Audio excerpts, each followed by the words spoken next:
ನಮಸ್ಕಾರ. ಮುಖ್ಯಾಂಶಗಳು. ಕೋವಿಡ್ ಪ್ರಕರಣ ಹೆಚ್ಚುತ್ತಿರುವ ಜಿಲ್ಲೆಗಳ ಅಧಿಕಾರಿಗಳೊಂದಿಗೆ ಮುಖ್ಯಮಂತ್ರಿ ಸಭೆ. ಗಡಿ ಜಿಲ್ಲೆಗಳಲ್ಲಿ ಕಟ್ಟೆಚ್ಚರ ವಹಿಸುವಂತೆ ಸೂಚನೆ. ಯಾವುದೇ ನಿರ್ಧಾರಕ್ಕೂ ಮುನ್ನ ರಾಷ್ಟ್ರದ ಹಿತಾಸಕ್ತಿ ಅಗತ್ಯ. ಸೈಬರ್ ಅಪರಾಧ, ಭಯೋತ್ಪಾದನೆ ತಡೆಗೆ ಶ್ರಮಿಸುವಂತೆ ಯುವ ಐಪಿಎಸ್ ಅಧಿಕಾರಿಗಳಿಗೆ ಪ್ರಧಾನಿ ಕರೆ. ದೇಶದ 10 ರಾಜ್ಯಗಳಲ್ಲಿ ಕೊರೋನಾ ಪ್ರಕರಣಗಳಲ್ಲಿ ತೀವ್ರ ಏರಿಕೆ. ಕೇಂದ್ರ ಸರ್ಕಾರದಿಂದ ಪರಿಸ್ಥಿತಿ ಪರಾಮರ್ಶೆ. ಟೋಕಿಯೋ ಒಲಿಂಪಿಕ್ಸ್ ಬ್ಯಾಡ್ಮಿಂಟನ್ ಸೆಮಿಫೈನಲ್ನಲ್ಲಿ ಪಿವಿ ಸಿಂಧು ಸೋಲು. ಡಿಸ್ಕಸ್ ಥ್ರೋನಲ್ಲಿ ಕಮಲ್ ಪ್ರೀತ್ ಕೌರ್ ಫೈನಲ್ ಪ್ರವೇಶ.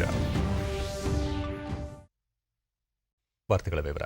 ಕೋವಿಡ್-19 ಪ್ರಕರಣ ಹೆಚ್ಚುತ್ತಿರುವ ಜಿಲ್ಲೆಗಳ ಜಿಲ್ಲಾಧಿಕಾರಿ ಮತ್ತು ಜಿಲ್ಲಾ ಪೊಲೀಸ್ ವರಿಷ್ಠಾಧಿಕಾರಿ ಹಾಗೂ ಜಿಲ್ಲಾ ಪಂಚಾಯತ್ ಮುಖ್ಯ ಕಾರ್ಯನಿರ್ವಹಣಾಧಿಕಾರಿಗಳೊಂದಿಗೆ ಮುಖ್ಯಮಂತ್ರಿ ಬಸವರಾಜ ಬೊಮ್ಮಾಯಿ ವಿಡಿಯೋ ಸಂವಾದ ನಡೆಸಿದ್ದಾರೆ. ದೆಹಲಿಯಿಂದ ಹಿಂತಿರುಗಿದ ನಂತರ ಗೃಹ ಕಚೇರಿ ಕೃಷ್ಣಾದಿಂದ ಬೆಂಗಳೂರು, ಚಿಕ್ಕಮಗಳೂರು, ದಕ್ಷಿಣ ಕನ್ನಡ, ಕೊಡಗು, ಮೈಸೂರು, ಶಿವಮೊಗ್ಗ, ಉಡುಪಿ, ಚಾಮರಾಜನಗರ ಸೇರಿ 8 ಜಿಲ್ಲೆಗಳ ಅಧಿಕಾರಿಗಳೊಂದಿಗೆ ಸಭೆ ನಡೆಸಿ ಕೋವಿಡ್ ವಸ್ತುಸ್ಥಿತಿಯ ಕುರಿತು ಮಾಹಿತಿ ಸಂಗ್ರಹಿಸಿದರು. ನೆರೆ ರಾಜ್ಯಗಳ ಗಡಿಯಲ್ಲಿ ಬಿಗಿ ಕ್ರಮ ಕೈಗೊಳ್ಳುವಂತೆ ಅಧಿಕಾರಿಗಳಿಗೆ ಸೂಚಿಸಿದ್ದಾರೆ.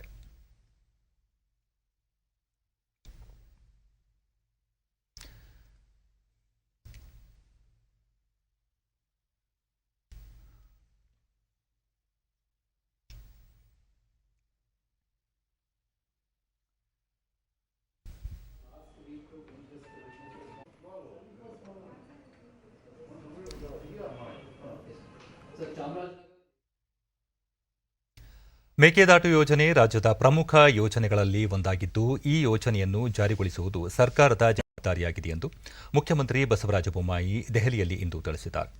ಸುದ್ದಿಗಾರರೊಂದಿಗೆ ಅವರು ತಮಿಳುನಾಡಿನ ಬಿಜೆಪಿ ಮುಖಂಡರು ಮೇಕೆದಾಟು ಯೋಜನೆ ಕುರಿತು ಧರಣಿ ನಡೆಸುತ್ತಿರುವ ಕುರಿತು ಪ್ರತಿಕ್ರಿಯಿಸಿ, ತಮಿಳುನಾಡಿನ ರಾಜಕಾರಣಿಗಳ ಕುರಿತು ಚರ್ಚಿಸುವ ಅಗತ್ಯವಿಲ್ಲ.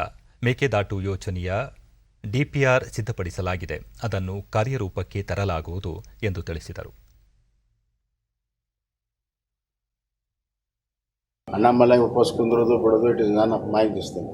ಮೈ ಕನ್ಸರ್ನ್ ಈಸ್ ನಾವು ಮೇಕೆದಾಟು ನಮ್ಮ ಹಕ್ಕಿದೆ, ಆ ನೀರಿನ ಪಾಲ್ಮೇಲೂ ಹಕ್ಕಿದೆ. ಆ ಯೋಜನೆ ಮಾಡೋದಕ್ಕೆ ಈಗಾಗಲೇ ನಾವು DPR ಮಾಡಿದ್ದೇವೆ. DPR ಅಪ್ರೂವಲ್ ಪಡ್ಕೊಂಡು ನಾವು ಮಾಡೇ ತೀರ್ತೇವೆ ಮೇಕೆದಾಟು. ಅದರ ಪ್ರಶ್ನೆ ಇಲ್ಲ. ಯಾರಾದರೂ ವಾಪಸ್ ಕೂತ್ಕೊಳ್ಳಿ, ಯಾರಾದರೂ ಊಟ ಮಾಡಿ. 2 ದಿನಗಳ ದೆಹಲಿ ಪ್ರವಾಸ ಕೈಗೊಂಡಿದ್ದ ಮುಖ್ಯಮಂತ್ರಿ ಬಸವರಾಜ ಬೊಮ್ಮಾಯಿ ಇಂದು ಬೆಳಗ್ಗೆ ಮಾಜಿ ಪ್ರಧಾನಿ ಭಾರತ ರತ್ನ ಅಟಲ್ ಬಿಹಾರಿ ವಾಜಪೇಯಿ ಅವರ ಸಮಾಧಿ ಸ್ಥಳ ಸದೈವ್ ಅಟಲ್ ಸ್ಮಾರಕಕ್ಕೆ ಭೇಟಿ ನೀಡಿ ಗೌರವ ನಮನ ಸಲ್ಲಿಸಿದರು. ಬಳಿಕ ರಾಜ್ಘಾಟ್ನಲ್ಲಿರುವ ರಾಷ್ಟ್ರಪಿತ ಮಹಾತ್ಮ ಗಾಂಧಿ ಸಮಾಧಿ ಸ್ಥಳಕ್ಕೂ ಭೇಟಿ ನೀಡಿ ಪುಷ್ಪ ನಮನ ಸಲ್ಲಿಸಿದರು.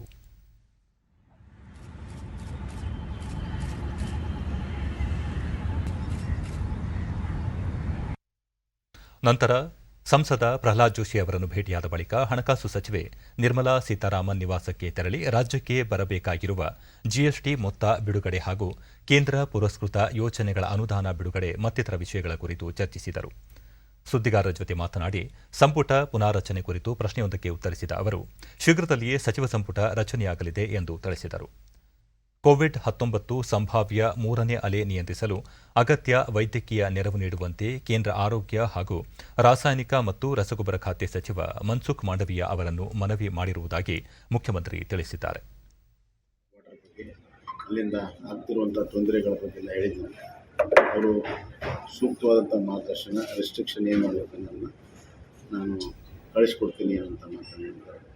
ಮತ್ತು ವ್ಯಾಕ್ಸಿನೇಷನ್ ಬಗ್ಗೆ ಈಗ ನಮ್ಮ ಸುಮಾರು 63-64 ಲಕ್ಷ ಪ್ರತಿ ತಿಂಗಳು ಕೊಡ್ತಾ ಇದ್ದಾರೆ. ಅಂದರೆ ಪ್ರತಿ ದಿವಸ ನಾವು 5 ಲಕ್ಷ ವ್ಯಾಕ್ಸಿನೇಷನ್ ಮಾಡ್ಬೋದು. ಕೋವಿಡ್-3ಗೆ ಇನ್ಫ್ರಾಸ್ಟ್ರಕ್ಚರ್ಗೆ ಅವರು ಸುಮಾರು 23,000 ಕೋಟಿ ರೂಪಾಯಿನ ಆಲ್ ಇಂಡಿಯಾ ಲೆವೆಲ್ನಲ್ಲಿ ಕೊಡ್ತಾ ಇದ್ದಾರೆ.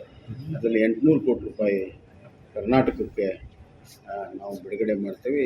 ಈಗಾಗಲೇ 15% ಅದನ್ನು ಬಿಡುಗಡೆ ಮಾಡಿದ್ವಿ. ಮುಂದಿನ ಲೆವೆಲ್ ಕೂಡ ಬಿಡುಗಡೆ ಮಾಡ್ತೇವೆ. ಹೆಲ್ತ್ ಇನ್ಫ್ರಾಸ್ಟ್ರಕ್ಚರ್ಗೆ ICU ಮತ್ತು ಔಷಧಿ ಮತ್ತು ಇತರ ಎಕ್ವಿಪ್ಮೆಂಟ್ಸು, ಆಕ್ಸಿಜನ್ ಜನರೇಟರ್ಸ್ ಇವೆಲ್ಲದಕ್ಕೂ ಉಪಯೋಗ ಮಾಡ್ಕೋಬೋದು ಅಂತ ಮಾತನ್ನು ಕೂಡ ಅವರು ಹೇಳಿದ್ದಾರೆ. ಎರಡೂ ಫಲಪ್ರದವಾದಂಥ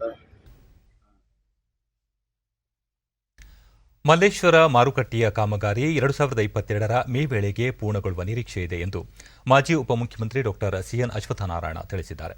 ಬಿಡಿಎ ವತಿಯಿಂದ ಕೈಗೊಳ್ಳಲಾಗಿರುವ ಈ ಕಾಮಗಾರಿಯ ಕುರಿತು ಅಧಿಕಾರಿಗಳು ಮತ್ತು ಬಿಡಿಎ ಅಧ್ಯಕ್ಷರೊಂದಿಗೆ ಸಭೆ ನಡೆಸಿ ಅಧಿಕಾರಿಗಳಿಂದ ಮಾಹಿತಿ ಪಡೆದರು. ವೈಜ್ಞಾನಿಕ ತಳಹದಿಯ ಮೇಲೆ ನಿರ್ಮಾಣಗೊಳ್ಳುತ್ತಿರುವ ಈ ಮಾರುಕಟ್ಟೆಯ ನೆಲಮಹಡಿ ಮತ್ತು 5ನೇ ಮಹಡಿಯಲ್ಲಿ ಪಾರ್ಕಿಂಗ್ ವ್ಯವಸ್ಥೆ ಕಲ್ಪಿಸಲಾಗಿದೆ. 400ಕ್ಕೂ ಹೆಚ್ಚು ಕಾರು ಹಾಗೂ 350 ದ್ವಿಚಕ್ರ ವಾಹನ ನಿಲುಗಡೆ ಸ್ಥಳಾವಕಾಶ ಕಲ್ಪಿಸಲಾಗಿದೆ ಎಂದರು. ಸದಾಶಿವನಗರದಲ್ಲಿರುವ ಬಿಡಿಎ ಕಾಂಪ್ಲೆಕ್ಸ್ ಅನ್ನು ತೆರವುಗೊಳಿಸಿ ಸರ್ಕಾರ ಮತ್ತು ಖಾಸಗಿ ಸಹಭಾಗಿತ್ವದಲ್ಲಿ ಹೊಸ ಕಟ್ಟಡವನ್ನು ಮರು ನಿರ್ಮಾಣ ಮಾಡುವ ಬಗ್ಗೆ ಇದೇ ಸಂದರ್ಭದಲ್ಲಿ ಚರ್ಚಿಸಲಾಯಿತು ಎಂದು ತಿಳಿಸಿದರು. ಪ್ರಧಾನಿ ನರೇಂದ್ರ ಮೋದಿ ಇಂದು ದೆಹಲಿಯ ವಲ್ಲಭಭಾಯಿ ಪಟೇಲ್ ರಾಷ್ಟ್ರೀಯ ಪೊಲೀಸ್ ಅಕಾಡೆಮಿಯಲ್ಲಿ ಹೊಸದಾಗಿ ಆಯ್ಕೆಯಾಗಿರುವ ಐಪಿಎಸ್ ಪ್ರಶಿಕ್ಷಣಾರ್ಥಿಗಳೊಂದಿಗೆ ಸಂವಾದ ನಡೆಸಿದರು. ವಿಡಿಯೋ ಕಾನ್ಫರೆನ್ಸ್ ಮೂಲಕ ಕಾರ್ಯಕ್ರಮದಲ್ಲಿ ಕೇಂದ್ರ ಗೃಹ ಸಚಿವ ಅಮಿತ್ ಶಾ, ಗೃಹ ಖಾತೆ ರಾಜ್ಯ ಸಚಿವ ನಿತ್ಯಾನಂದ ರೈ ಉಪಸ್ಥಿತರಿದ್ದರು. ಪ್ರಧಾನಿ ನರೇಂದ್ರ ಮೋದಿ, ಪೊಲೀಸ್ ಸಿಬ್ಬಂದಿಗೆ ವೃತ್ತಿಪರತೆ ಮತ್ತು ಉತ್ತಮ ದೇಹದಾಢ್ಯತೆ ಅತಿ ಮುಖ್ಯವಾಗಿದೆ. ಯುವ ಪೊಲೀಸ್ ಸಿಬ್ಬಂದಿ ಇವನ್ನು ಅಳವಡಿಸಿಕೊಳ್ಳುವುದರ ಮೂಲಕ ಪೊಲೀಸ್ ವ್ಯವಸ್ಥೆಯನ್ನು ಹೆಚ್ಚು ಸುಲಭವಾಗಿಸಬಹುದಾಗಿದೆ. ಪೊಲೀಸ್ ಪಡೆಗಳಲ್ಲಿ ದೇಹದಾಢ್ಯತೆಯನ್ನು ಉತ್ತೇಜಿಸಿದಲ್ಲಿ ಸಮಾಜಕ್ಕೂ ದೇಹದಾಢ್ಯತೆ ಕಾಪಾಡಿಕೊಳ್ಳಲು ಪ್ರೇರಣೆ ನೀಡಲಿದೆ ಎಂದರು. ಪೊಲೀಸ್ ಸಿಬ್ಬಂದಿ ಕೊರೋನಾ ಸಂದಿಗ್ಧ ಸಮಯದಲ್ಲಿ ಅತ್ಯಂತ ದಕ್ಷತೆಯಿಂದ ಕಾರ್ಯನಿರ್ವಹಿಸುತ್ತಿದ್ದಾರೆ ಎಂದು ಮೆಚ್ಚುಗೆ ವ್ಯಕ್ತಪಡಿಸಿದ್ದು, ಪೊಲೀಸ್ ಪಡೆಗಳ ಪರಿಶ್ರಮದಿಂದ ನಕ್ಸಲ್ ಹಿಂಸಾಚಾರ ನಿಯಂತ್ರಣಕ್ಕೆ ಬಂದಿದೆ. ಇಂದು ಬುಡಕಟ್ಟು ಪ್ರದೇಶಗಳು ಅಭಿವೃದ್ಧಿಯಾಗುತ್ತಿದ್ದು, ಅಲ್ಲಿನ ಜನರಲ್ಲಿ ವಿಶ್ವಾಸವೂ ಹೆಚ್ಚುತ್ತಿದೆ. ಯುವ ಐಪಿಎಸ್ ಅಧಿಕಾರಿಗಳು ಈ ಕಾರ್ಯವನ್ನು ಮತ್ತಷ್ಟು ಮುಂದಕ್ಕೆ ಕೊಂಡೊಯ್ಯುವ ವಿಶ್ವಾಸವಿದೆ. ಕಳೆದ 75 ವರ್ಷಗಳಲ್ಲಿ ಪೊಲೀಸ್ ಸೇವೆ, ಪೊಲೀಸ್ ತರಬೇತಿಗೆ ಸಂಬಂಧಿಸಿದ ಮೂಲಸೌಕರ್ಯ ಸಾಕಷ್ಟು ಸುಧಾರಿಸಿದೆ. ಸ್ವಾತಂತ್ರ್ಯ ಅಮೃತ ಮಹೋತ್ಸವ ಸಂದರ್ಭದಲ್ಲಿ ಪೊಲೀಸ್ ವ್ಯವಸ್ಥೆ ಸುಧಾರಣೆಗೆ ಸಿಬ್ಬಂದಿ ಹೊಸ ಸಂಕಲ್ಪದೊಂದಿಗೆ ಕಾರ್ಯೋನ್ಮುಖವಾಗಬೇಕಿದೆ ಎಂದರು. ದೇಶದಲ್ಲಿ ಸೈಬರ್ ಅಪರಾಧ, ಹಣಕಾಸು ವಂಚನೆಯಂತಹ ಹೊಸ ಸ್ವರೂಪದ ಅಪರಾಧಗಳು ಹೆಚ್ಚಾಗುತ್ತಿದ್ದು, ಇವನ್ನು ನಿಯಂತ್ರಿಸಿ ಸೂಕ್ತ ತನಿಖೆ ನಡೆಸುವ, ಭಯೋತ್ಪಾದನೆಯನ್ನು ನಿಗ್ರಹಿಸುವ ಸವಾಲುಗಳು ಯುವ ಅಧಿಕಾರಿಗಳ ಮುಂದಿವೆ. ಹೊಸ ಆವಿಷ್ಕಾರ ಮತ್ತು ಆಲೋಚನೆಯೊಂದಿಗೆ ಈ ಎಲ್ಲಾ ಸವಾಲುಗಳನ್ನು ಎದುರಿಸಬೇಕಾಗಿದೆ. ಮುಂದಿನ 25 ವರ್ಷಗಳಲ್ಲಿ ದೇಶವನ್ನು ಸುರಾಜ್ಯವಾಗಿ ರೂಪಿಸಲು ಐಪಿಎಸ್ ಪ್ರಶಿಕ್ಷಣಾರ್ಥಿಗಳು ಪ್ರಮುಖ ಪಾತ್ರ ವಹಿಸಬೇಕಾಗಿದೆ. ಯಾವುದೇ ನಿರ್ಧಾರವನ್ನು ತಳಮಟ್ಟದಲ್ಲಿ ತೆಗೆದುಕೊಳ್ಳುವಾಗ ರಾಷ್ಟ್ರೀಯ ಹಿತಾಸಕ್ತಿಯನ್ನು ಗಮನದಲ್ಲಿ ಇಟ್ಟುಕೊಳ್ಳಬೇಕು ಎಂದು ಹೇಳಿದರು. ಪ್ರಶಿಕ್ಷಣಾರ್ಥಿಗಳು ಭವಿಷ್ಯದ ಸೇವೆಯಲ್ಲಿ ತಮ್ಮ ಕಾರ್ಯದ ಬಗ್ಗೆ ಆಲೋಚನೆಗಳನ್ನು ಹಂಚಿಕೊಂಡರು.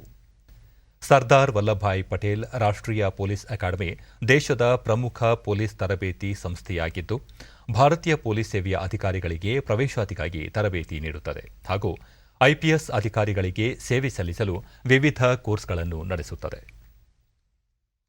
जहां थे वो नमक सत्याग्रह से जुड़ते चले गए।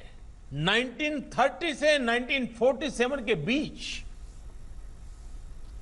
देश में जो ज्वार उठा, जिस तरह देश का युवा आगे बढ़कर आए, एक लक्ष्य के लिए एकजुट होकर पूरी युवा पीढ़ी जुट गई। आज यही मनोभाव आपके भीतर भी अपेक्षित है। बीते सालों में बहुत परिश्रम करके माओवादी हिंसा को हम सीमित कर रहे हैं। आज जनजातीय क्षेत्रों में विकास और विश्वास के नए सेतु बनाए जा रहे हैं। मुझे विश्वास है कि आप जैसी युवा लीडरशिप इस काम को तेजी से आगे बढ़ाएगी। मेरी आपको बहुत शुभकामनाएं हैं। साइबर सिक्योरिटी को लेकर नए प्रयोगों, नए रिसर्च और नए तौर तरीकों को आपको डेवलप भी करना होगा और उनको अप्लाई भी करना होगा। साथियों, देश के संविधान ने, देश के लोकतंत्र ने जो भी अधिकार देशवासियों को दिए हैं, जिन कर्तव्यों को निभाने की अपेक्षा की है, उनको सुनिश्चित करने में आपकी भूमिका अहम है और इसलिए आपसे अपेक्षाएं भी बहुत रहती हैं। कोरोना के खिलाफ लड़ाई में हमारे पुलिस कर्मियों ने देशवासियों के साथ कंधे से कंधा मिलाकर काम किया है। इस प्रयास में कई पुलिस कर्मियों को अपने प्राणों की आहुति तक देनी पड़ी है। मैं इन सभी जवानों को, पुलिस साथियों को आदरपूर्वक श्रद्धांजलि देता हूं और देश की तरफ से उनके परिवारों के प्रति संवेदना प्रकट करता हूं। ವೈದ್ಯಕೀಯ ಶಿಕ್ಷಣದಲ್ಲಿ ಹಿಂದುಳಿದ ವರ್ಗಗಳು ಹಾಗೂ ಆರ್ಥಿಕವಾಗಿ ಹಿಂದುಳಿದವರಿಗೆ ಮೀಸಲಾತಿ ಹೆಚ್ಚಿಸಿರುವುದಕ್ಕೆ ಪ್ರಧಾನಿ ನರೇಂದ್ರ ಮೋದಿ ಅವರಿಗೆ ಬಿಜೆಪಿ ಕೃತಜ್ಞತೆ ಸಲ್ಲಿಸಿದೆ. ದೆಹಲಿಯಲ್ಲಿ ಇಂದು ಬಿಜೆಪಿ ಹಿರಿಯ ಮುಖಂಡ ಹಾಗೂ ಕೇಂದ್ರ ಸಚಿವ ಭೂಪೇಂದ್ರ ಯಾದವ್ ವೈದ್ಯಕೀಯ ಶಿಕ್ಷಣದಲ್ಲಿ ಪದವಿ ಮತ್ತು ಸ್ನಾತಕೋತ್ತರ ಪದವಿ ಕೋರ್ಸ್ಗಳ ಪ್ರವೇಶಕ್ಕೆ ಹಿಂದುಳಿದ ವರ್ಗಗಳಿಗೆ ಶೇಕಡಾ 27 ಹಾಗೂ ಆರ್ಥಿಕವಾಗಿ ಹಿಂದುಳಿದ ವರ್ಗಗಳ ವಿದ್ಯಾರ್ಥಿಗಳಿಗೆ ಶೇಕಡಾ 10ರಷ್ಟು ಮೀಸಲಾತಿ ಕಲ್ಪಿಸಿಕೊಟ್ಟಿರುವುದು ಸ್ವಾಗತಾರ್ಹ. ಸರ್ಕಾರದ ಈ ಕ್ರಮದಿಂದ ಈ ವರ್ಗಗಳ ವಿದ್ಯಾರ್ಥಿಗಳಿಗೆ ಹೆಚ್ಚಿನ ಅನುಕೂಲವಾಗಲಿದ್ದು ಉನ್ನತ ಶಿಕ್ಷಣ ಪೂರೈಸಲು ನೆರವಾಗಲಿದೆ ಎಂದರು. ಕಳೆದ 5 ವರ್ಷಗಳಲ್ಲಿ ಬಿಜೆಪಿ ನೇತೃತ್ವದ ಕೇಂದ್ರ ಸರ್ಕಾರ ಹಿಂದುಳಿದ ವರ್ಗಗಳ ಕಲ್ಯಾಣಕ್ಕೆ ಅನೇಕ ಕ್ರಮಗಳನ್ನು ತೆಗೆದುಕೊಂಡಿದೆ. ಈ ಅವಧಿಯಲ್ಲಿ 298 ಸರ್ಕಾರಿ, 269 ಖಾಸಗಿ ವೈದ್ಯಕೀಯ ಕಾಲೇಜುಗಳು ಸ್ಥಾಪನೆಯಾಗಿವೆ. ಸರ್ಕಾರ ಹಿಂದುಳಿದ ವರ್ಗಗಳಿಗೆ ಆಯೋಗವೊಂದನ್ನು ರಚಿಸಿದೆ. ಆದರೆ ದಶಕಗಳ ಕಾಲ ಅಧಿಕಾರದಲ್ಲಿ ಇದ್ದ ಕಾಂಗ್ರೆಸ್ ಹಿಂದುಳಿದ ವರ್ಗಗಳ ಕಲ್ಯಾಣಕ್ಕೆ ಪ್ರಮುಖ ಕ್ರಮಗಳನ್ನು ತೆಗೆದುಕೊಂಡಿಲ್ಲ. ಮಂಡಲ್ ಆಯೋಗದ ಶಿಫಾರಸುಗಳನ್ನು ಜಾರಿಗೆ ತರಲಿಲ್ಲ ಎಂದರು. पिछड़ा वर्ग आयोग को चाहे काका कालेलकर की रिपोर्ट हो चाहे मंडल आयोग की रिपोर्ट हो उसको लागू नहीं किया। कांग्रेस ने कभी भी आर्थिक रूप से सामान्य समाज वर्ग के जो लोग हैं उनको समाज की मुख्यधारा में आगे बढ़ाने के लिए उनके लिए भी किसी प्रकार की नीति को लागू नहीं किया गया। ಕೋವಿಡ್ ಪ್ರಕರಣಗಳು ತೀವ್ರ ಏರಿಕೆಯಾಗುತ್ತಿರುವ 10 ರಾಜ್ಯಗಳಲ್ಲಿನ ಪರಿಸ್ಥಿತಿಯನ್ನು ಕೇಂದ್ರ ಸರ್ಕಾರ ಇಂದು ಪರಾಮರ್ಶಿಸಿತು. ಕೇಂದ್ರ ಆರೋಗ್ಯ ಸಚಿವಾಲಯದ ಕಾರ್ಯದರ್ಶಿ ರಾಜೇಶ್ ಭೂಷಣ್ ಅಧ್ಯಕ್ಷತೆಯಲ್ಲಿ ಕೇರಳ, ಕರ್ನಾಟಕ, ಮಹಾರಾಷ್ಟ್ರ, ಒಡಿಶಾ, ತಮಿಳುನಾಡು, ಮಣಿಪುರ, ಮಿಜೋರಾಂ, ಆಂಧ್ರಪ್ರದೇಶ, ಅಸ್ಸಾಂ ರಾಜ್ಯಗಳಲ್ಲಿನ ಕೋವಿಡ್ ಪರಿಸ್ಥಿತಿಯನ್ನು ಪರಿಶೀಲಿಸಲಾಯಿತು.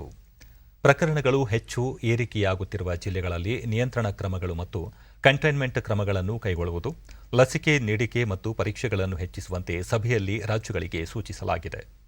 ದೇಶದ 46 ಜಿಲ್ಲೆಗಳಲ್ಲಿ ಪಾಸಿಟಿವಿಟಿ ಪ್ರಮಾಣ ಶೇಕಡಾ 10ಕ್ಕಿಂತ ಹೆಚ್ಚಿದ್ದು 53 ಜಿಲ್ಲೆಗಳಲ್ಲಿ ಶೇಕಡಾ 5ರಿಂದ 10ರಷ್ಟಿದೆ.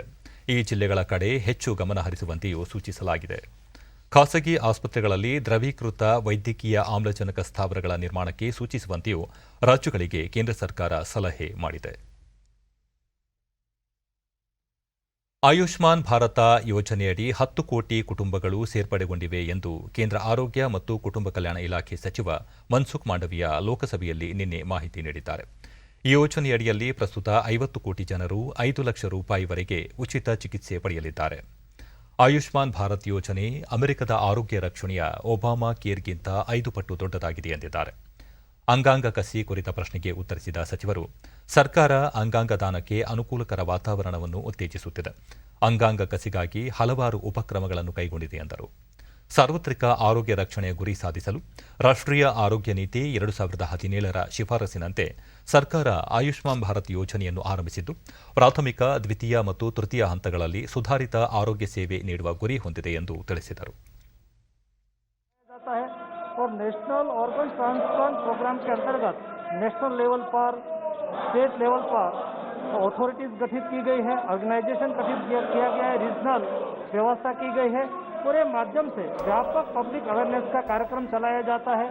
इस ऑर्गेनाइजेशन के द्वारा माननीय अध्यक्ष महोदय एक वेबसाइट भी क्रिएट की गई है. वेबसाइट के माध्यम से जिसको ऑर्गन चाहिए वो भी उसमें एंट्री करते हैं और जो डोनेट करना चाहते हैं वो भी ये वेबसाइट पर अपना रजिस्ट्रेशन करवाते हैं.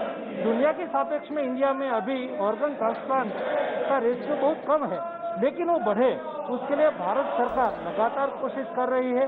उसके लिए टोल फ्री नंबर भी रखा गया है. उसके लिए व्यापक तौर पर नंबर ऑफ टाइप की एनजीओज भी प्रयास करती है, स्टेट गवर्नमेंट भी प्रयास करती है, सेंट्रल गवर्नमेंट भी प्रयास करती है और जनता के बीच में व्यापक पब्लिक अवेयरनेस हो और ये अवेयरनेस का लाभ वो ऑर्गन ट्रांसप्लांट के लिए जो जरूरियातमंद व्यक्ति है उसको मिले, इस दिशा में. ಕರ್ನಾಟಕದ ನೆರೆ ರಾಜ್ಯಗಳಾದ ಕೇರಳ ಮತ್ತು ಮಹಾರಾಷ್ಟ್ರದಲ್ಲಿ ಕೋವಿಡ್-19 ಸೋಂಕಿನ ಪ್ರಕರಣಗಳು ಹೆಚ್ಚುತ್ತಿರುವ ಹಿನ್ನೆಲೆಯಲ್ಲಿ ಗಡಿ ಜಿಲ್ಲೆಗಳಲ್ಲಿ ಕಠಿಣ ನಿಬಂಧನೆಗಳನ್ನು ವಿಧಿಸುವ ಕುರಿತು ಸರ್ಕಾರ ಆದೇಶ ಹೊರಡಿಸಿದೆ. ಕೇರಳ ಮತ್ತು ಮಹಾರಾಷ್ಟ್ರದಿಂದ ರಾಜ್ಯಕ್ಕೆ ಆಗಮಿಸುವವರು ಲಸಿಕೆ ಪಡೆದುಕೊಂಡಿದ್ದರೂ ಸಹ 72 ಗಂಟೆಗಳ ಒಳಗೆ ಆರ್ಟಿಪಿಸಿಆರ್ ಪರೀಕ್ಷೆಗೆ ಒಳಪಡಿಸಿರುವ ವರದಿ ಕಡ್ಡಾಯಗೊಳಿಸಲಾಗಿದ್ದು, 72 ಗಂಟೆಗಳ ಒಳಗಿನ ಕೋವಿಡ್ ನೆಗೆಟಿವ್ ವರದಿ ಹೊಂದಿರುವವರಿಗೆ ಮಾತ್ರ ರೈಲು ನಿಲ್ದಾಣ, ವಿಮಾನ ನಿಲ್ದಾಣಗಳಲ್ಲಿ ಬೋರ್ಡಿಂಗ್ ಪಾಸ್ ನೀಡುವಂತೆ ಸೂಚಿಸಲಾಗಿದೆ. ಬಸ್ ನಿರ್ವಾಹಕರಿಗೆ ವರದಿ ತೋರಿಸುವ ಮೂಲಕ ಪ್ರಯಾಣ ಬೆಳೆಸಲು ಅನುವು ಮಾಡಿಕೊಡಲಾಗಿದೆ. ಕೇರಳ, ಕರ್ನಾಟಕ, ಮಹಾರಾಷ್ಟದೊಂದಿಗೆ ವ್ಯಾಪಾರ ವಹಿವಾಟು ನಡೆಸುವವರು ಪ್ರತಿ 15 ದಿನಕ್ಕೊಮ್ಮೆ ಆರ್ಟಿಪಿಸಿಆರ್ ಪರೀಕ್ಷೆ ಮಾಡಿಸಿಕೊಳ್ಳುವುದು ಕಡ್ಡಾಯವಾಗಿದೆ. ಕೆಲವು ತುರ್ತು ಸಂದರ್ಭವನ್ನು ಹೊರತುಪಡಿಸಿ ಉಳಿದಂತೆ ಎಲ್ಲರಿಗೂ ಈ ನಿಯಮ ಅನ್ವಯವಾಗಲಿದೆ ಎಂದು ರಾಜ್ಯ ಸರ್ಕಾರ ತನ್ನ ಆದೇಶದಲ್ಲಿ ತಿಳಿಸಿದೆ. ಕೋವಿಡ್ ಸಾಂಕ್ರಾಮಿಕ ವಿರುದ್ಧದ ಹೋರಾಟಕ್ಕೆ ತುರ್ತು ಕೋವಿಡ್ ನಿರ್ವಹಣಾ ಪ್ಯಾಕೇಜ್ ಅಡಿ ರಾಜ್ಯಗಳು ಮತ್ತು ಕೇಂದ್ರಾಡಳಿತ ಪ್ರದೇಶಗಳಿಗೆ ಕೇಂದ್ರ ಸರ್ಕಾರ ಈವರೆಗೆ 1,828 ಕೋಟಿ ರೂಪಾಯಿ ಒದಗಿಸಲಾಗಿದೆ. ಈ ಮೊತ್ತ ಪ್ಯಾಕೇಜ್ನ ಒಟ್ಟು ಮೊತ್ತದ ಶೇಕಡಾ 15ರಷ್ಟಾಗಿದೆ. ದೇಶಾದ್ಯಂತ ಆರೋಗ್ಯ ಮೂಲಸೌಕರ್ಯ ವೃದ್ಧಿಗೆ ಈ ಪ್ಯಾಕೇಜ್ನಿಂದ ನೆರವಾಗಲಿದೆ ಎಂದು ಕೇಂದ್ರ ಆರೋಗ್ಯ ಸಚಿವ ಮನ್ಸುಖ್ ಮಾಂಡವಿಯಾ ಟ್ವೀಟ್ ಮಾಡಿದ್ದಾರೆ. ಇಎಂಐ ಪಾವತಿ ಕುರಿತು ಬ್ಯಾಂಕ್ ಗ್ರಾಹಕರಿಗೆ ಆರ್ಬಿಐ ಆಗಸ್ಟ್ 1ರಿಂದ ಹೊಸ ನಿಯಮಗಳನ್ನು ಜಾರಿಗೊಳಿಸಿದೆ. ನ್ಯಾಷನಲ್ ಆಟೋಮೇಟೆಡ್ ಕ್ಲಿಯರಿಂಗ್ ಹೌಸ್ ಎನ್ಎಸಿಎಚ್ ವಾರದ ಎಲ್ಲ ದಿನಗಳಲ್ಲಿಯೂ ಕಾರ್ಯನಿರ್ವಹಿಸಲಿದ್ದು, ವೇತನ, ಪಿಂಚಣಿ ಜಮೆ, ಇಎಂಐ ಪಾವತಿಯಂತಹ ಪ್ರಕ್ರಿಯೆಗಳು ಎಲ್ಲ ದಿನವೂ ನಡೆಯಲಿವೆ. ಭಾರತೀಯ reserve bank governor Shaktikanta Das bank ಗ್ರಾಹಕರ ಅನುಕೂಲಕ್ಕಾಗಿ ಎನ್ಎಸಿಎಚ್ ವಾರದ ಎಲ್ಲ ದಿನಗಳಲ್ಲಿ ಕಾರ್ಯಾಚರಿಸಲಿರುವುದಾಗಿ ಇತ್ತೀಚೆಗೆ ಘೋಷಣೆ ಮಾಡಿ ಆದೇಶ ಹೊರಡಿಸಿದ್ದರು. ಆನ್ಲೈನ್ ಸೇವೆಗಳು ವಾರಪೂರ್ತಿ ಗ್ರಾಹಕರಿಗೆ ಲಭ್ಯವಾಗಲಿವೆ. ಈ ಮೊದಲು ಸೋಮವಾರದಿಂದ ಶುಕ್ರವಾರದವರೆಗೆ ಬ್ಯಾಂಕುಗಳು ತೆರೆದಾಗ ಮಾತ್ರ ಸೇವೆ ಲಭ್ಯವಿತ್ತು. ಇದರಿಂದ ಲಾಭಾಂಶ, ಬಡ್ಡಿ, ಸಂಬಳ ಮತ್ತು ಪಿಂಚಣಿಯಂತಹ ವಿವಿಧ ರೀತಿಯ ಸಾಲ ವರ್ಗಾವಣೆಗೆ ಅನುಕೂಲವಾಗಲಿದೆ. ಇದಲ್ಲದೆ ವಿದ್ಯುತ್ ಬಿಲ್, ಗ್ಯಾಸ್, ಟೆಲಿಫೋನ್, ನೀರು, ಸಾಲ ಇಎಂಐ, ಮ್ಯೂಚುವಲ್ ಫಂಡ್ ಹೂಡಿಕೆ ಮತ್ತು ವಿಮಾ ಪ್ರೀಮಿಯಂ ಪಾವತಿ ಸೌಲಭ್ಯ ಸಹ ಒದಗಿಸುತ್ತದೆ. ಇನ್ನು ಮುಂದೆ ಈ ಎಲ್ಲಾ ಸೌಲಭ್ಯಗಳನ್ನು ವಾರಾಂತ್ಯದಲ್ಲಿಯೂ ಸಹ ಪಡೆಯಬಹುದಾಗಿದೆ. ಕೋವಿಡ್-19 ಸಮಯದಲ್ಲಿ ಸರ್ಕಾರದ ಸಬ್ಸಿಡಿಗಳನ್ನು ಸಮಯೋಚಿತವಾಗಿ ಮತ್ತು ಪಾರದರ್ಶಕವಾಗಿ ವರ್ಗಾಯಿಸಲು ಸಹಾಯ ಮಾಡುತ್ತದೆ. ಕಾಂಗ್ರೆಸ್ ಪಕ್ಷ ಸಂಘಟನೆಗೆ ಮೈಸೂರಿನಲ್ಲಿ ಇಂದು ವಿಭಾಗೀಯ ಮಟ್ಟದ ಸಭೆ ಆಯೋಜಿಸಿತು. ಎಐಸಿಸಿ ಪ್ರಧಾನ ಕಾರ್ಯದರ್ಶಿ ಹಾಗೂ ಪಕ್ಷದ ರಾಜ್ಯ ಉಸ್ತುವಾರಿ ರಣದೀಪ್ ಸಿಂಗ್ ಸುರ್ಜೇವಾಲಾ ಅವರನ್ನು ಪಕ್ಷದ ಕಾರ್ಯಕರ್ತರು ಸ್ವಾಗತಿಸಿದರು. ಕಾರ್ಯಕ್ರಮದಲ್ಲಿ ಕೆಪಿಸಿಸಿ ಅಧ್ಯಕ್ಷ ಡಿಕೆ ಶಿವಕುಮಾರ್, ವಿಪಕ್ಷ ನಾಯಕ ಸಿದ್ದರಾಮಯ್ಯ ಮತ್ತು ಬಿಆರ್ ಪಾಟೀಲ್ ಸೇರಿದಂತೆ ಮತ್ತಿತರರು ಉಪಸ್ಥಿತರಿದ್ದರು.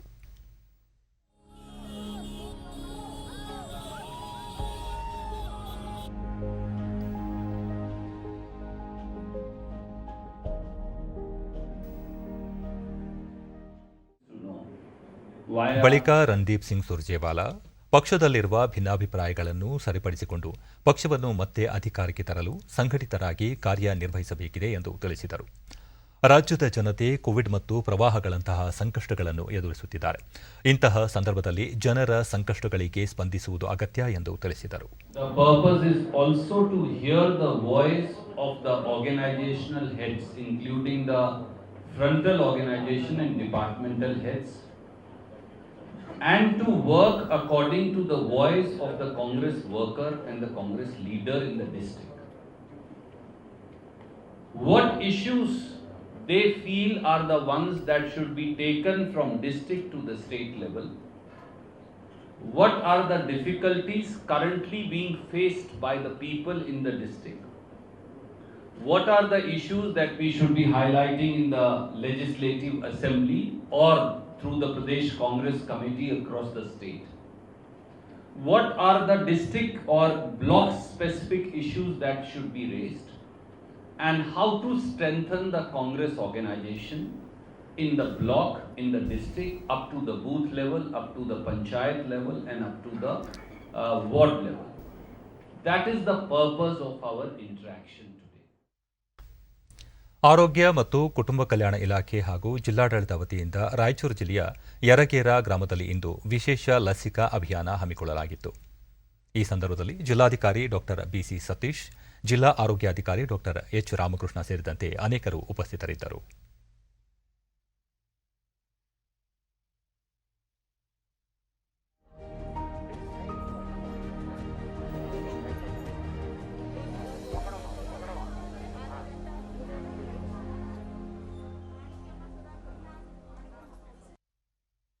ಡಿಡಿ ನ್ಯೂಸ್ನೊಂದಿಗೆ ಫಲಾನುಭವಿ ಶರಣಮ್ಮ, ತಮ್ಮ ಕುಟುಂಬದವರೆಲ್ಲರೂ 2ನೇ ಡೋಸ್ ಲಸಿಕೆ ಪಡೆಯುತ್ತಿದ್ದೇವೆ.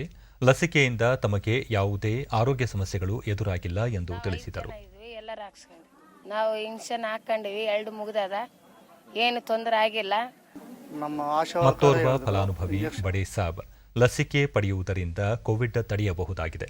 ಲಸಿಕೆಯಿಂದ ಯಾವುದೇ ಅಡ್ಡ ಪರಿಣಾಮವಾಗಿಲ್ಲ ಎಂದರು. ಅದಕ್ಕೆ ಇವತ್ತು ಬಂದು ಇಂಜೆಕ್ಷನ್ ಹಾಕ್ಕೊಂಡೆ. ಇವತ್ತು ಎಲ್ಲರೂ ಬಂದು ನಮಗೆ ಎಲ್ಲರಿಗೂ ಹಾಕ್ಕೋಬೇಕಂತ ನಾನು ಹೇಳಕತ್ತೀನಿ ಸರ್. ನಮ್ಮ ಮನೆಗೆ ಎಲ್ಲರೂ ಹಾಕ್ಕೊಂಡ್ರೆ ಸರ್, ಎಲ್ಲರ ಹುಡುಗರು ಎಲ್ಲರೂ ಹಾಕ್ಸಿದ್ದೀನಿ. ಇವತ್ತು ಮಕ್ಕಳನ್ನೂ ಹಾಕ್ಸಿದ್ದೀನಿ. ಇವತ್ತು ನಾನು ಒಬ್ಬನೇ ಲಾಸ್ಟ್ ಇದ್ದು ಇವತ್ತು ಹಾಕ್ಕೊಂಡಿದ್ದೀನಿ ನಾನು. ಇವತ್ತು ಎಲ್ಲ ಆರಾಮಾಗಿದೆ ಸರ್. ಇವಾಗ ನಮ್ಗೆ ಏನೂ ತೊಂದರೆ ಇಲ್ಲ. ಕೋವಿಡ್-19 ಸಹ ಶಿಕ್ಷಕ ಎಂ ರಾಮಪ್ಪ 2ನೇ ಡೋಸ್ ಲಸಿಕೆ ಹಾಕಿಸಿಕೊಳ್ಳುವುದರಿಂದ ಕೋವಿಡ್ ಸೋಂಕು ತಡೆಯಬಹುದು ಎಂದು ತಿಳಿಸಿದರು. ಒಂದು ಯಾರು ನಿರ್ಲಕ್ಷ್ಯ ಮಾಡದೆ ಎಲ್ಲರಿಗೂ ಒಳ್ಳೆಯ ರೀತಿಯಿಂದನೇ ಆಗುತ್ತದೆ. ಯಾವುದೇ ಬರುವ ರೋಗಗಳನ್ನು ಸಹ ತಡೆಗಟ್ಟಬಹುದು. ಇದರಿಂದ ಈ ರೋಗವನ್ನು ಯಾರು ಭಯಪಡುವಂಥ ಅವಶ್ಯಕತೆ ಇಲ್ಲ. ಆರೋಗ್ಯ ಅಧಿಕಾರಿ ಶಾರದಾ 18 ವರ್ಷ ಮೇಲ್ಪಟ್ಟ ಎಲ್ಲರಿಗೂ ಲಸಿಕೆ ನೀಡುತ್ತಿದ್ದು, ವಿಶೇಷವಾಗಿ ಗರ್ಭಿಣಿಯರಿಗೆ ಮತ್ತು ಬಾಣಂತಿಯರಿಗೆ ಹೆಚ್ಚಿನ ಆದ್ಯತೆ ನೀಡಿ ಲಸಿಕೆ ನೀಡಲಾಗುತ್ತದೆ ಎಂದು ತಿಳಿಸಿದರು. ಬಾಣಂತಿಯರಿಗೆ ಸಹ ಲಸಿಕೆಯನ್ನು ನೀಡ್ತಾ ಇದ್ದೀವಿ. ಆಲ್ಮೋಸ್ಟ್ ನನ್ನಲ್ಲಿ 80% ಗರ್ಭಿಣಿಯರಿಗೆಲ್ಲ ಲಸಿಕೆ ಪೂರ್ಣಗೊಂಡಿದೆ. ಇನ್ನು ಬಾಣಂತಿಯರಿಗೂ ಲಸಿಕೆಯನ್ನು ಕಂಪ್ಲೀಟ್ ಮಾಡಿದ್ದೀವಿ. ಬಾಣಂತಿ ಗರ್ಭಿಣಿಯರಿಗೆ ಹಾಕೋದ್ರ ಉದ್ದೇಶ ಏನಂತಂದರೆ ಮಕ್ಕಳಿಗೂ ಕೋವಿಡ್ ರೋಗ ಹರಡದಂತೆ ನಾವು ಇದನ್ನು ತಡೆಗಟ್ಟಬಹುದಾಗಿದೆ. ಎಲ್ಲ ಗ್ರಾಮಸ್ಥರು ಜಿಲ್ಲಾಧಿಕಾರಿ ಡಾಕ್ಟರ್ ಬಿಸಿ ಸತೀಶ್ ಎಲ್ಲ ಪಂಚಾಯಿತಿ, ತಾಲೂಕು ಮತ್ತು ಆರೋಗ್ಯ ಕೇಂದ್ರಗಳಲ್ಲಿ ಉಚಿತ ಲಸಿಕೆ ನೀಡಲಾಗುತ್ತದೆ. ಕೋವಿಡ್ ಮುಕ್ತ ಜಿಲ್ಲೆಯಾಗಿ ಮಾಡುವುದು ನಮ್ಮ ಉದ್ದೇಶವಾಗಿದೆ ಎಂದರು. ತಗೊಂಡು ನಮ್ಮ ಅಂಗನವಾಡಿ ಟೀಚರ್ಸ್ ಮತ್ತು ಆಶಾ ಕಾರ್ಯಕರ್ತರು, ಹೆಲ್ತ್ ಡಿಪಾರ್ಟ್ಮೆಂಟ್, ರೆವಿನ್ಯೂ ಡಿಪಾರ್ಟ್ಮೆಂಟ್ ಮತ್ತು RDPR ಎಲ್ಲ ಇಲಾಖೆಯವ್ರನ್ನ ಬಳಸ್ಕೊಂಡು ಅವರನ್ನ ಕರ್ಕೊಂಡು ಬಂದು ಇಲ್ಲಿ ವ್ಯಾಕ್ಸಿನೇಷನ್ ಅನ್ನು ಮಾಡಿಸೋದಕ್ಕೆ ಪ್ರಯತ್ನ ಮಾಡ್ತಿದ್ದೇವೆ. ಇದ್ರ ಜೊತೆಗೆ ಇವತ್ತು ಅಲ್ಲದೆ ಪ್ರತಿ ವಾರ ಶುಕ್ರವಾರದಂದು ವಿಶೇಷವಾಗಿ ಕೋವಿಡ್ ವ್ಯಾಕ್ಸಿನ್ಸ್ ಅನ್ನ ಎಲ್ಲ ಸೆಂಟರ್ಗಳಲ್ಲಿ ಮಾಡಬೇಕಂತೇಳಿ ಹಮ್ಮಿಕೊಂಡಿದ್ದೇವೆ. ಇದರ ಯಶಸ್ಸು ಆಗ್ಬೇಕಂತ ಹೇಳಿದ್ರೆ ಸಾರ್ವಜನಿಕರು ಕೋಆಪರೇಷನ್ ಕೊಡಬೇಕು.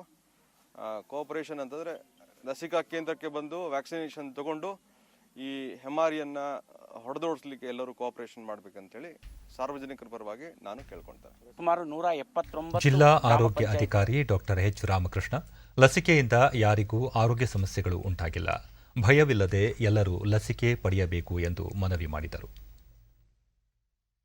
ಕಾನ್ಸಂಟ್ರೇಷನ್ ಮಾಡಿಕೊಂಡು ಅವರನ್ನು ಕರ್ಕೊಂಡು ಬಂದು ವ್ಯಾಕ್ಸಿನ್ ಹಾಕಿಸುವಂಥ ಈ ಒಂದು ಅಭಿಯಾನವನ್ನು ಇವತ್ತಿನ ದಿವಸ ಮಾನ್ಯ ಜಿಲ್ಲಾಧಿಕಾರಿಗಳು ಚಾಲನೆ ನೀಡಿದರೆ ಆ ನಿಟ್ಟಿನಲ್ಲಿ ಈ ಕಾರ್ಯಕ್ರಮವನ್ನು ನಾವು ಮಾಡ್ತಾ ಇದ್ದೇವೆ. ಪ್ರಯಾರಿಟಿ ಮುಖ್ಯವಾಗಿ 2ನೇ ಡೋಸ್ ಡ್ಯೂ ಯಾರಿದೆ ಅವ್ರಿಗೆ ಕೊಟ್ಟಿದ್ದೀವಿ. 2ನೇದಾಗಿ ಗರ್ಭಿಣಿ ಸ್ತ್ರೀಯರಿಗೂ ಕೊಟ್ಟಿದ್ದೀವಿ. ಮತ್ತು ಜೊತೆಯಾಗಿ ಒಂದು ವೇಳೆ ಏನಾದರೂ ಈಗ 18ರಿಂದ 44 ವರ್ಷದವ್ರು ಬಂದ್ರಂದ್ರೆ ಅವ್ರಿಗೂ ಹಾಕುವಂಥ ಒಂದು ಕೆಲಸವನ್ನು ಮಾಡ್ತಾ ಇದ್ದೀವಿ.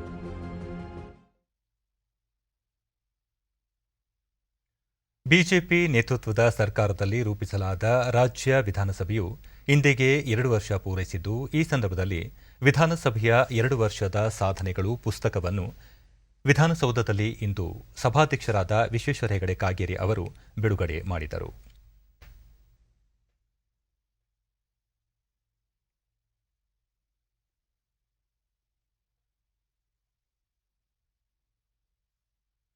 ವಿಶ್ವೇಶ್ವರ ಹೆಗಡೆ ಕಾಗೇರಿ ವಿಧಾನಸಭೆಯ 22ನೇ ಸಭಾಧ್ಯಕ್ಷರಾಗಿ ಅಧಿಕಾರ ವಹಿಸಿಕೊಂಡು ಕಾರ್ಯನಿರ್ವಹಿಸಿದ ಹಾಗೂ ಅಂತಾರಾಷ್ಟ್ರೀಯ ಮತ್ತು ರಾಷ್ಟ್ರೀಯ ಸಮ್ಮೇಳನಗಳಲ್ಲಿ ತೆಗೆದುಕೊಂಡ ಮಹತ್ವದ ನಿರ್ಧಾರಗಳ ಬಗ್ಗೆ ಪುಸ್ತಕದಲ್ಲಿ ಪ್ರಕಟಿಸಿದ್ದು, ವಿಧಾನಸಭೆ ಹಾಗೂ ವಿಧಾನಸಭಾ ಸಚಿವಾಲಯದ ಕಾರ್ಯವೈಖರಿಗಳ ಹಾಗೂ ಪ್ರಶಂಸನೀಯವಾದ ತೀರ್ಮಾನಗಳ ಕುರಿತು ಉಲ್ಲೇಖಿಸಲಾಗಿದೆ. ಬಳಿಕ ವಿಶ್ವೇಶ್ವರ ಹೆಗಡೆ ಕಾಗೇರಿ ಸಂವಿಧಾನಬದ್ಧವಾದ ಸಭಾಧ್ಯಕ್ಷ ಸ್ಥಾನವು ಜವಾಬ್ದಾರಿಯುತವಾದ ಸ್ಥಾನವಾಗಿದ್ದು, ಸಭಾಧ್ಯಕ್ಷರು ಪರಿಪೂರ್ಣವಾದ ಮತ್ತು ನಿಷ್ಪಕ್ಷಪಾತ ಧೋರಣೆ ಹೊಂದಿರಬೇಕು. ಈ ಧೋರಣೆಗೆ ಬದ್ಧವಾಗಿ ಸಭಾಧ್ಯಕ್ಷ ಸ್ಥಾನವನ್ನು 2 ವರ್ಷ ಕಾಲ ಯಶಸ್ವಿಯಾಗಿ ನಿಭಾಯಿಸಿದ್ದೇನೆ ಎಂದರು. ಶಾಸನ ರಚನೆ ಮತ್ತು ಹಣಕಾಸಿನ ನಿರ್ವಹಣೆಗಳನ್ನು ಒಳಗೊಂಡಂತೆ ಮಹತ್ವದ ಚರ್ಚೆಗಳನ್ನು ಈ ಅವಧಿಯಲ್ಲಿ ನಡೆಸಿದ್ದು, ಸದನವನ್ನು ಅನುಭವ ಮಂಟಪದಂತೆ ನೋಡಲು ಪ್ರಯತ್ನಿಸಿದ್ದೇನೆ ಎಂದು ತಮ್ಮ ಅನುಭವಗಳನ್ನು ಹಂಚಿಕೊಂಡರು. ಯಾರೂ ಮಾಡಲಿಕ್ಕೆ ಆಗೋದಿಲ್ಲ, ಅದನ್ನು ನಾವೇ ಮಾಡಬೇಕಾಗತ್ತೆ. ಅದು ನಮ್ಮದೇ ಜವಾಬ್ದಾರಿ. ಮೊದಲನೇದು ಶಾಸನ ರಚನೆ. ಈ ಶಾಸನ ರಚನೆಯನ್ನು ಇನ್ನು ಯಾರು ಮಾಡಿದರೂ ಅದು ಶಾಸನ ಅಂತ ಆಗೋದಿಲ್ಲ. ವಿಧಾನಸಭೆಯಲ್ಲಿ ಸದಸ್ಯರುಗಳು ನಾವು ಚರ್ಚಿಸಿ. ಜಮ್ಮು ಕಾಶ್ಮೀರದ ಪುಲ್ವಾಮಾ ಜಿಲ್ಲೆಯಲ್ಲಿ ಭದ್ರತಾ ಪಡೆಗಳು ಇಂದು ಬೆಳಗ್ಗೆ ನಡೆಸಿದ ಶೋಧ ಕಾರ್ಯಾಚರಣೆ ವೇಳೆ ನಡೆದ ಗುಂಡಿನ ಚಕಮಕಿಯಲ್ಲಿ 2 ಭಯೋತ್ಪಾದಕರು ಹತರಾಗಿದ್ದಾರೆ.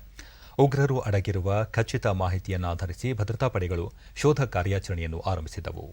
ನಿರ್ದಿಷ್ಟ ಪ್ರದೇಶದತ್ತ ಭದ್ರತಾ ಪಡೆಗಳು ಸಾಗುತ್ತಿದ್ದಾಗ ಅಡಗಿದ್ದ ಉಗ್ರರು ಗುಂಡಿನ ದಾಳಿ ನಡೆಸಿದ್ದು, ಇದಕ್ಕೆ ಪ್ರತಿಯಾಗಿ ಭದ್ರತಾ ಪಡೆಗಳು ಗುಂಡು ಹಾರಿಸಿದಾಗ ಪರಸ್ಪರ ಗುಂಡಿನ ಚಕಮಕಿ ನಡೆದಿದೆ. ಹತರಾದ ಭಯೋತ್ಪಾದಕರ ಪೈಕಿ ಒಬ್ಬನನ್ನು ಜೈಷ್ ಎ ಮೊಹಮ್ಮದ್ ಸಂಘಟನೆಯ ಹಿರಿಯ ಕಮಾಂಡರ್ ಎಂದು ಗುರುತಿಸಲಾಗಿದೆ ಎಂಬುದಾಗಿ ಸೇನಾ ಮೂಲಗಳು ತಿಳಿಸಿವೆ.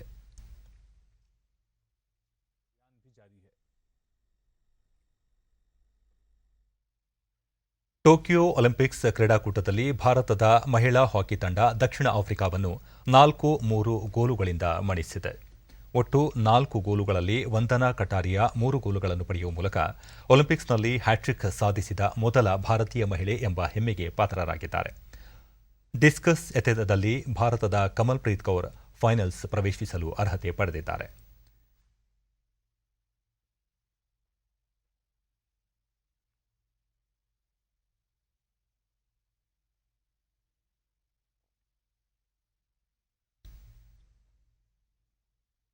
ಪುರುಷರ ಬಿಲ್ಲುಗಾರಿಕೆಯಲ್ಲಿ ಅತನು ದಾಸ್ ಜಪಾನ್ನ ತಕಾರು ಫರುಕುವಾ ವಿರುದ್ಧ 6-4 ಅಂಕಗಳಿಂದ ಸೋಲುಂಡು ಪದಕವಿಲ್ಲದೆ ಹೊರನಡೆದಿದ್ದಾರೆ. ಪುರುಷರ ಹಾಕಿ ತಂಡ boxer Satish Kumar quarter final ಪ್ರವೇಶಿಸಿದ್ದಾರೆ.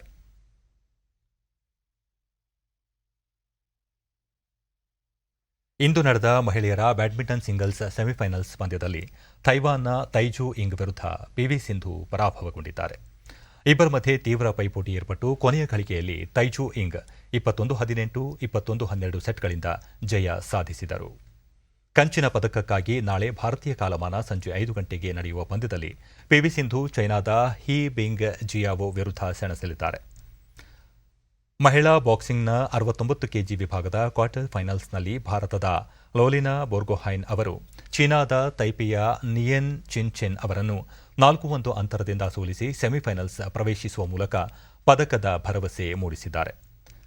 ಮಹಿಳೆಯರ ಬಾಕ್ಸಿಂಗ್ನ 69ರಿಂದ 75 ಕೆಜಿ ವಿಭಾಗದ ಕ್ವಾರ್ಟರ್ ಫೈನಲ್ನಲ್ಲಿ ಭಾರತದ ಪೂಜಾ ರಾಣಿ ಚೈನಾದ ಕ್ವಾನ್ಲಿ ವಿರುದ್ಧ 0-5ರಿಂದ ಪರಾಭವಗೊಂಡಿದ್ದಾರೆ. ಇನ್ನು ಹವಾವರ್ತಮಾನ. ರಾಜ್ಯದ ಕರಾವಳಿಯ ಬಹುತೇಕ ಭಾಗದಲ್ಲಿ ಮಳೆಯಾಗಿದ್ದು ಉತ್ತರ ಒಳನಾಡಿನ ಅಲ್ಲಲ್ಲಿ ಮಳೆಯಾಗಿದೆ. ಆಗುಂಬೆಯಲ್ಲಿ ಅತಿ ಹೆಚ್ಚು 8 ಸೆಂಟಿಮೀಟರ್ ಮಳೆಯಾಗಿದೆ. ಕದ್ರಾ, ಮಂಚಿಕೆರೆ, ಶಿರಾಳಿ, ಕೊಲ್ಲೂರು, ಸಿದ್ದಾಪುರ, ಶೃಂಗೇರಿ, ತಾಳಗುಪ್ಪ, ಸೋಮವಾರಪೇಟೆ 3, ಸುಬ್ರಹ್ಮಣ್ಯ, ಧರ್ಮಸ್ಥಳ, ಕುಂದಾಪುರ, ಕೊಪ್ಪ, ಜಯಪುರ, ಮಡಿಕೇರಿ, ಸಾಗರದಲ್ಲಿ ತಲಾ 2 ಸೆಂಟಿಮೀಟರ್ ಮಳೆಯಾಗಿದೆ. ಮುನ್ಸೂಚನೆಯಂತೆ ಮುಂದಿನ 24 ಗಂಟೆಗಳಲ್ಲಿ ಕರಾವಳಿಯ ಬಹುತೇಕ ಕಡೆ, ಒಳನಾಡಿನ ಕೆಲವೆಡೆ ಹಗುರ ಮಳೆ ಸಾಧ್ಯತೆ. ಬೆಂಗಳೂರು ಸುತ್ತಮುತ್ತ ಸಾಮಾನ್ಯ ಮೋಡ ಕವಿದ ವಾತಾವರಣ, ಕೆಲ ಪ್ರದೇಶಗಳಲ್ಲಿ ಹಗುರ ಮಳೆ ಸಾಧ್ಯತೆ. ಗರಿಷ್ಠ 29, ಕನಿಷ್ಠ 20 ಡಿಗ್ರಿ ಸೆಲ್ಸಿಯಸ್ ತಾಪಮಾನ ದಾಖಲಾಗುವ ನಿರೀಕ್ಷೆ ಇದೆ. ಕೊನೆಯಲ್ಲಿ ಮತ್ತೊಮ್ಮೆ ಮುಖ್ಯಾಂಶಗಳು. ಕೋವಿಡ್ ಪ್ರಕರಣ ಹೆಚ್ಚುತ್ತಿರುವ ಜಿಲ್ಲೆಗಳ ಅಧಿಕಾರಿಗಳೊಂದಿಗೆ ಮುಖ್ಯಮಂತ್ರಿ ಸಭೆ, ಗಡಿ ಜಿಲ್ಲೆಗಳಲ್ಲಿ ಕಟ್ಟೆಚ್ಚರ ವಹಿಸುವಂತೆ ಸೂಚನೆ.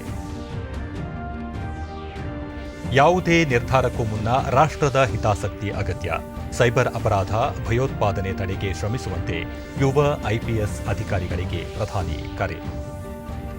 ದೇಶದ 10 ರಾಜ್ಯಗಳಲ್ಲಿ ಕೊರೋನಾ ಪ್ರಕರಣಗಳಲ್ಲಿ ತೀವ್ರ ಏರಿಕೆ, ಕೇಂದ್ರ ಸರ್ಕಾರದಿಂದ ಪರಿಸ್ಥಿತಿ ಪರಾಮರ್ಶೆ.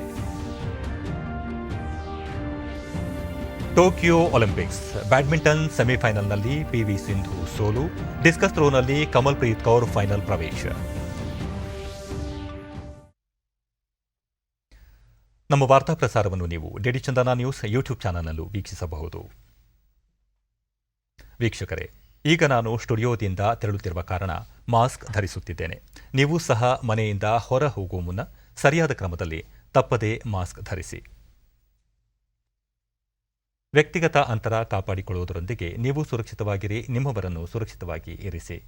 ನೈರ್ಮಲ್ಯಕ್ಕೆ ಆದ್ಯತೆ ನೀಡುವುದರ ಜೊತೆಗೆ ಸೋಂಕು ತಡೆಗೆ ಕೋವಿಡ್-19 ಲಸಿಕೆ ಪಡೆಯುವುದು ಅಗತ್ಯ. ಇಲ್ಲಿಗೆ ವಾರ್ತಾ ಪ್ರಸಾರ ಮುಕ್ತಾಯವಾಯಿತು. ನಮ್ಮ ಮುಂದಿನ ವಾರ್ತಾ ಪ್ರಸಾರ ರಾತ್ರಿ 9 ಗಂಟೆಗೆ. ನಮಸ್ಕಾರ.